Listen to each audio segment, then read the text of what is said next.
BNP তো অনেক কথাই বলেছিল যে শ্রীলঙ্কা হয়ে যাবে, শ্রীলঙ্কা হয়ে যাবে, but how much capable leader we got, it is our beloved leader Sheikh Hasina. এমন সুইচ মেরে দিয়েছেন যে শ্রীলঙ্কা কেন, শ্রীলঙ্কা বাপও আসবে না, এমন মেরে দিয়েছেন। প্রথমত কথা হলো, আপনি বিএনপির আমল বলেন, জাতীয় পার্টির আমল বলেন, আপনার ওভার ইনভয়েসিং, আন্ডার ইনভয়েসিং এত বেশি ছিল, টাকা পাচার করার জন্য সবচেয়ে মুখ্য হাতিয়ার ছিল। এখন কিন্তু ওভার ইনভয়েসিং, আন্ডার ইনভয়েসিং একার সুশাসন প্রতিষ্ঠিত হয়েছে, কন্ট্রোল হয়েছে। এই ওভার ইনভয়েসিং, আন্ডার ইনভয়েসিং বন্ধ করতে পারলে পাচার কিন্তু বন্ধ হয়ে যাবে।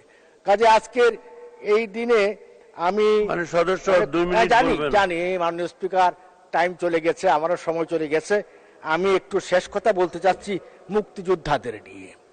এমপি হওয়া যাবে, মন্ত্রী হওয়া যাবে যুগে যুগে, বাট বীর মুক্তিযোদ্ধা হওয়া যাবে না। কারেক্ট?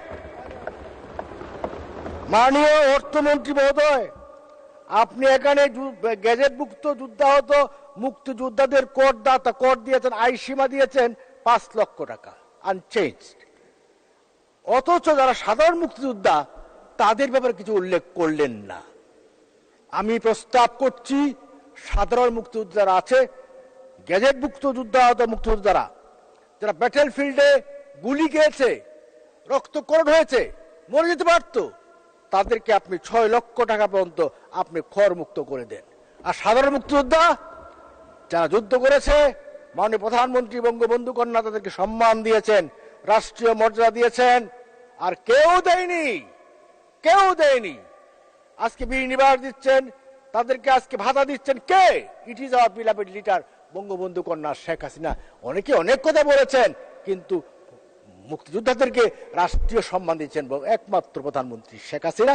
আপনি সাধারণ মুক্তিযোদ্ধাদেরকে আপনি 5 লক্ষ টাকা পর্যন্ত আপনি কর মুক্তি দেওয়ার জন্য অনুরোধ করে যাচ্ছি। কি মুক্তিযোদ্ধাদের সম্মান দিলে এই যে চিল্লাপাল্লা হচ্ছে, চিৎকার করতেছেন, এত চিৎকার করবেন না। দেখলাম তো সেদিন অনেক কথা হয়ে গেছে। আপনার এই যে আপনার 21টি পণ্য আপনার কর অর্ধেক কর্তন করা হয়েছে। এটা ভালো দেখেন না? এখানে যা আছে সব রান্নাঘরের আইটেম। এটা হচ্ছে রান্নাঘরের বাজেট। আপনার 400 ফ্ল্যাট দিবেন, কাদেরকে দিচ্ছেন? যারা গরিব মানুষ, তাদেরকে দিচ্ছেন। কাজে এটা গরিবের বাজেট। কাজে এই বাজেটকে অভিনন্দন জানাই। এই বাজেট 1 বছরের মধ্য দিয়ে আমরা মনে করি অর্থনীতি ভালো থাকবে, আগামী দিনে ভালো থাকবো। এই আমাদের নেতা আছেন শেখ হাসিনা, শেখ হাসিনার মতো নেতা যেখানে আছেন, we are not afraid.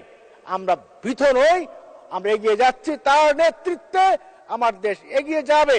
Congress led by others members, তারা শপথ দিয়েছে সংবিধান ডেমোক্রেসিকে এগিয়ে নিয়ে যাবে। আর আমাদের এই দেশে যারা আছে, ওই যে সন্ত্রাসী, তারা কি বলে? তারা হচ্ছে গণতন্ত্র ধ্বংস করো, সংবিধান ধ্বংস করো। মাননীয় স্পিকার, 1 মিনিট 1 সেকেন্ড। একটা ডোনাল্ড লো হাটে হাড়ি ভেঙে দিয়েছেন। তিনি ভয়েস আমেরিকা সাক্ষাৎকারে বলেছেন, একটি প্রশ্নের উত্তরে বলেছেন যে আমি যখন বলা হলো যে নির্বাচন সম্পর্কে বলা হলো, তো তিনি বললেন আমরা গভর্নমেন্টকে অনুরোধ করেছিলাম নির্বাচনকে বানচাল করার জন্য, যারা চক্রান্ত করছে তাদেরকে আইডেন্টিফাই করে শাস্তি দেওয়ার জন্য। এই সরকারের সাথে আমরা আছি, কাজ করব।